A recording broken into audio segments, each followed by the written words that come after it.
il pilota dell'Alfa Romeo tedesca, che sarà brillante secondo. Giunti con la GTA, deve difendere il suo finale. Ha già strabiliato tutti al suo debutto italiano nella categoria. Ripongono la loro fiducia nella GTA. Il triestino Moncia, le GTA dell'Auto Delta saltano al comando.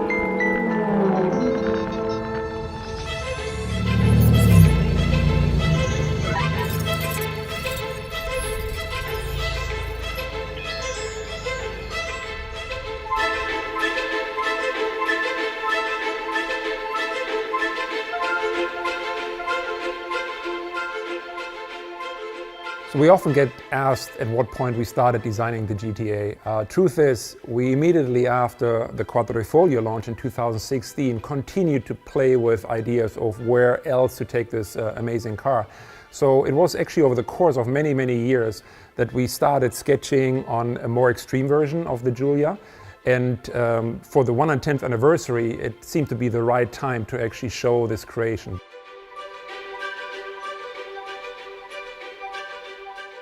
When we thought about the anniversary, we wanted to bring something very unique on the market. We wanted to celebrate this, and the best celebration that you can do is to bring a new car for the Alfisti, for the customers, for all the ones who are fallen in love with Alfa Romeo.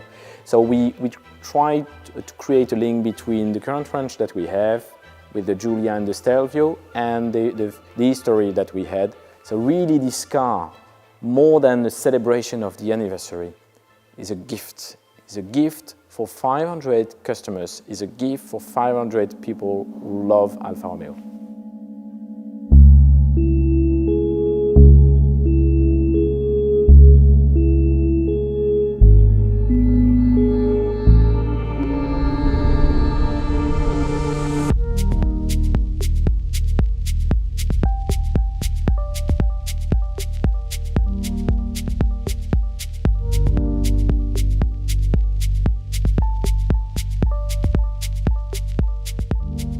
So carbon fiber is a material that we excessively used on the GTA and M for lightweighting. So the whole front part of the car is carbon fiber.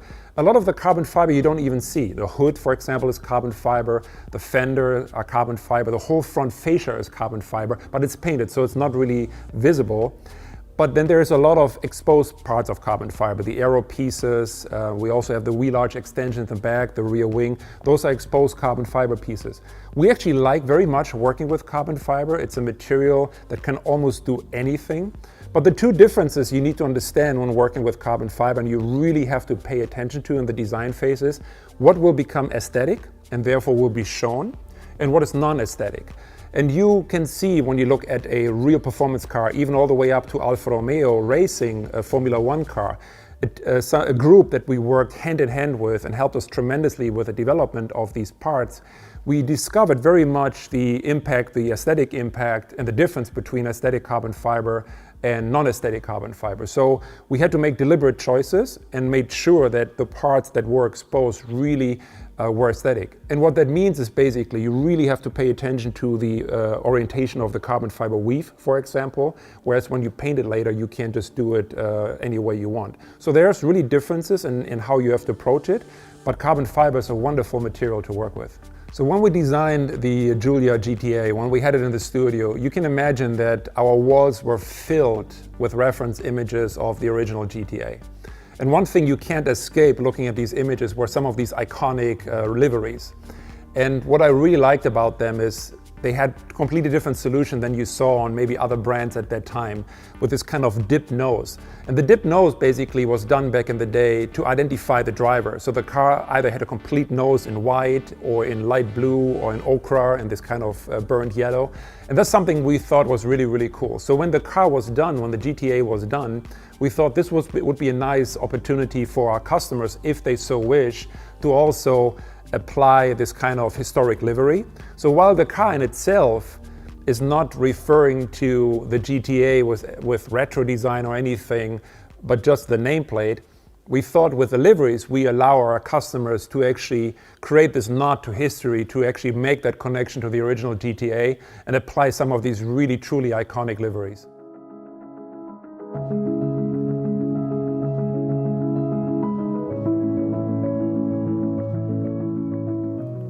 I'm Fabio Migliavacca. I'm the head of product marketing for Alfa Romeo in the EMEA market. We decided to achieve 540 horsepower because it was enough to our target. It was a power to weight ratio, and so reducing the weight, we had the possibility to reach the performance that we wanted without adding too much power. Also because the idea was to keep the rear wheel drive. On the GTA EM we have a specific aerodynamic package. We have a front splitter that is like on the Quadrifoglio and like on the GTA, an electric actuated splitter, so it could go down over a certain speed, but you can also adjust it in what we call the X direction, so in the front of the car manually, to increase the area and the downforce on the front of the car. In the same way, on the back of the car we have this huge rear wing that is adjustable, so the central part could be inclinated in a different position, adjustable manually from the customer, and we will give some guideline to the customer depending from the circuit where the customer will drive for a track day or something like that, giving the aero setup that is the ideal one for that circuit. We worked on the weight reduction on the GTA M and the GTA, working from every single particular of the car. If you look outside the car, the front fascia of the GTA and the GTA M are totally revised for the aerodynamic needs, but are made also in carbon fiber, so reducing the weight. The pieces of the car has been redesigned. For example, the windscreen of the GTA and GTA M is thinner than the standard Quadrifoglio, reducing the weight. And on the GTA M is really visible the fact that you are removing the rear seats, the rear bench, adding the roll bar, the roll cage with the 6-point harness, and the monocoque seats from Sabelt that are reducing the weight compared to the Spark 1. Working with Sauber is a great opportunity for us to have them on board on such a project. So we are involved in the Formula 1 with Sauber, as you know, but having their knowledge and their experience on the GTA project is an added value. So we worked with them also in in-wheel wind tunnel to adjust the aerodynamics on both GTA and GTA M to achieve a better downforce on both cars.